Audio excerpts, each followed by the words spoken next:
22 বছরের সংসার জীবন ফেলে 17 বছরের এক কিশোরের হাত ধরে পালিয়েছেন 40 বছরের এক গৃহবধূ। 12 দিনের রহিমের সঙ্গে 12 বছরের রূপবানের বিয়ে।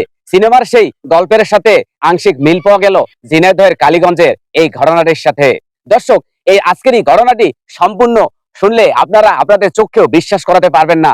কি করে ঘটলো এমন একটি চাঞ্চল্যকর ঘটনা, সত্যি অবাক করা একটি বিষয়। ভিডিওটিকে সর্বোচ্চ শেয়ার করে দিবেন যাতে আজকের এই ভিডিওটি সম্পূর্ণ সবাই একটু দেখতে পারে।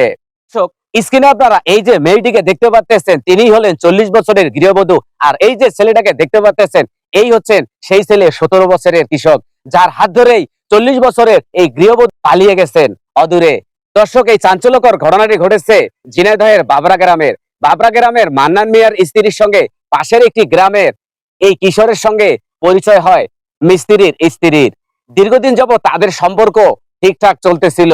হঠাৎ করে আপত্তিকর অবস্থায় এই মিস্ত্রির স্ত্রী এবং কিশোরকে এলাকাবাসী যখন ধরে ফেলে, তখন সালিশি বৈঠকের মাধ্যমে তাদেরকে কিন্তু মীমাংসা করে দেওয়া হয়। পরের দিন সকালবেলায় হঠাৎ করে সেই 40 বছরের গৃহবধূ 17 বছরের সেই কৃষককে নিয়ে দেশান্তরী কিন্তু হয়ে যায়।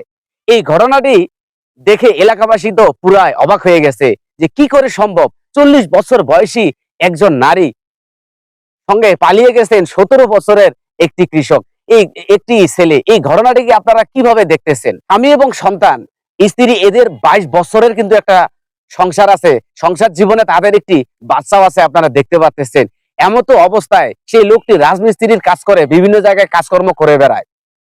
এর মধ্যে পাশের গ্রামের এই ছেলেটির সঙ্গে এই মিস্ত্রির স্ত্রীর কিন্তু একটি সম্পর্ক তৈরি হয়ে যায়। এই সম্পর্ক ঘনিষ্ঠতায় রূপ নেয়, শেষ পর্যন্ত তারা কিন্তু পরকীয়ার মাধ্যমে জড়িয়ে যায়। হঠাৎ একদিন এই দুইজনকে আপত্তিকর অবস্থায় যখন এলাকাবাসী দেখে ফেলে, তখন এই বিষয়টাকে স্বামী কিন্তু ধামাচাপা দিয়ে রাখেন। আসলে স্ত্রীকে তিনি কিন্তু প্রচন্ড ভালোবাসতেন, তিনি এই বিষয়টাকে বেশি দূর পর্যন্ত গড়াতে দেয়নি। স্ত্রী তো সেটা শোনার মানুষ না। যখন এলাকাবাসী সবাই এই বিষয়টাকে জেনে গেছে, সেই দিন রাতটা যেমন তেমন কাটিয়ে পরে ভোরবেলায় কিন্তু সেই ছেলেকে নিয়ে এই মিস্ত্রির স্ত্রী কিন্তু গ্রাম ছেড়ে এই ছেলের হাত ধরে কিন্তু পালিয়ে গেছে। দর্শক, এই বিষয়টা দেখে সবাই কিন্তু হতভম্ব হয়ে গেছে। আপনারা এই বিষয়টাকে কিভাবে দেখতেছেন? অবশ্যই কমেন্ট বক্সে আপনাদের মতামতগুলো জানিয়ে যাবেন।